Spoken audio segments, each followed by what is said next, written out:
कोलकातार विभिन्न पूजा मंडपर निर्माण कार्य प्राय शेष पर्यायर शिव मंदिर दुर्गा पूजा मंडपर थीम हेउछि मनसा मंगल काव्य।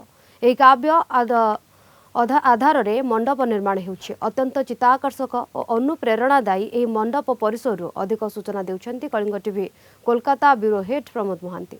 ये हूँ कोलकातार चर्चित दुर्गा पूजा शिव मंदिर दुर्गा पूजा कमिटी आम जानती यही दुर्गा पूजा कमिटी प्रति वर्ष एक नूतनतर धारा एठारे प्रतिपादित करे। चलित वर्ष दुर्गा पूजा मंडपर थीम हेउची जे मनसा मंगल काव्य आधारित यही मंडप आम देखा पाउछन जे जो मनसा देवी को किभली भाव एठारे स्थानित करा जायछि एवं जो देखा पाउछन जे मंडपर छत्रे छत्रे गुंफा रही एवं गुंफारे देखा पाउछन जे सर्प विचरण करुछंती एवं अभिनव रूप भाव जे वैद्युतिक आलोकमाल सज्जित करा जायछि एवं समस्त मंडप एक भिन्न रूप धारण करछि कहले अत्युक्ति हेब नाही। एवं मंडप वर्तमान शेष निर्माणर शेष पर्यायर पहुंची एवं मंडपर विभिन्न रूप आम देखा पाउछंती जेठी देवी दुर्गा शिव स्थान पाइछंती। देवी दुर्गा स्वतंत्र मृणयी रूप एठारे प्रकाश पाइछि एवं सबुठारु गुरुत्वपूर्ण विषय जे मंडपर छत्रे छत्रे जो जेठारे रहिछि जो सर्प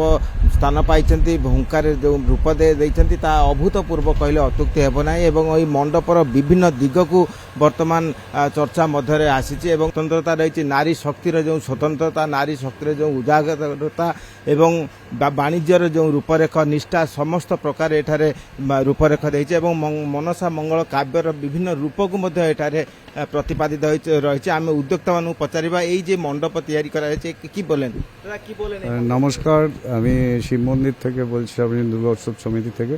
আমাদের এটি 89তম পুজো। এই মণ্ডপটা বেশ করে তৈরি হয়েছে মা মনসা মঙ্গল কাব্যের উপর ভিত্তি করে।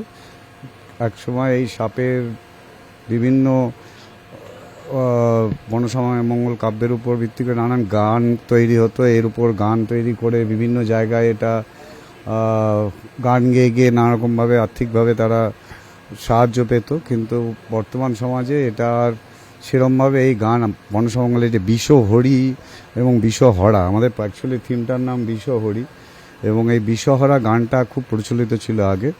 তা এখন তো সেটা বিলুপ্তির পথে আর সেইটাকেই তুলে ধরার চেষ্টা করেছি আমরা। প্রায় 1 কোটি টাকা ব্যয় হয়েছে বলে উদ্যোক্তা মানে কুহতি এবং ଏହା ଏକ ଶ୍ରେଷ୍ଠ ଦୁର୍ଗା ପୂଜା ମଣ୍ଡପ ଭାବେ ଚିହ୍ନିତ ହେବ ସେମାନଙ୍କର ଦୃଢ଼ୋକ୍ତି ପ୍ରକାଶ କରୁଛନ୍ତି। କୋଲକାତାରୁ ଭିଡ଼ିଓ ଜର୍ଣ୍ଣାଲିଷ୍ଟ କ୍ରିଷ୍ଣାଙ୍କ ସହ ପ୍ରମୋଦ ମହାନ୍ତି, କଳିଙ୍ଗ ଟିଭି।